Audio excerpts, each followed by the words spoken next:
हज़रत उमर फ़ारूक रज़ी अल्लाह अन्हो ने इस्लाम कबूल करने के बाद अक्सर अपनी जाहिलियत के ज़माने की याद करके रोते भी थे और हंसते भी थे।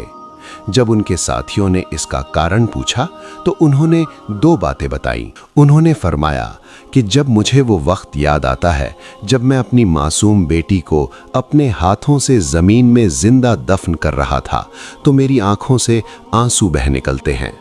ये जाहिलियत के ज़माने की एक बहुत ही भयानक रस्म थी जहां बेटियों को जिंदा दफन कर दिया जाता था। हज़रत उमर रज़ी अल्लाह अन्हु ने हंसने की वजह बताते हुए फरमाया, मुझे अपनी नादानी पर हंसी आती है कि हम सफ़र पर जाते वक्त अपने साथ अपने माबूद यानी बुत भी ले जाते थे।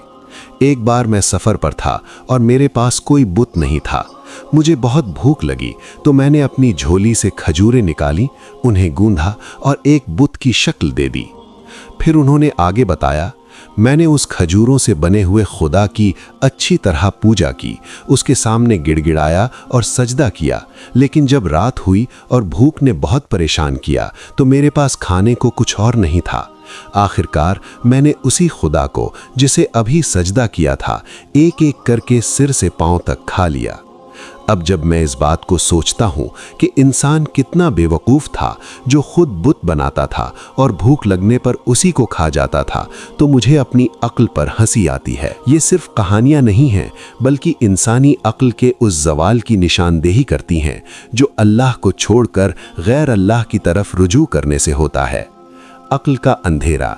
जब इंसान सच्चे खुदा को भूल जाता है तो पत्थर, मिट्टी और यहाँ तक कि खाने पीने की चीज़ों के सामने झुकने लगता है। खालिक और मखलूक का फ़र्क। सच्चा खुदा वो है जो सबको खिलाता है, अर्रज़्ज़ाक़, मगर खुद खाने पीने का मोहताज नहीं, जो खुद अपनी हिफाजत ना कर सके और जिसे कोई दूसरा खा जाए, वो कायनात का निज़ाम कैसे चला सकता है। इस्लाम की नेमत।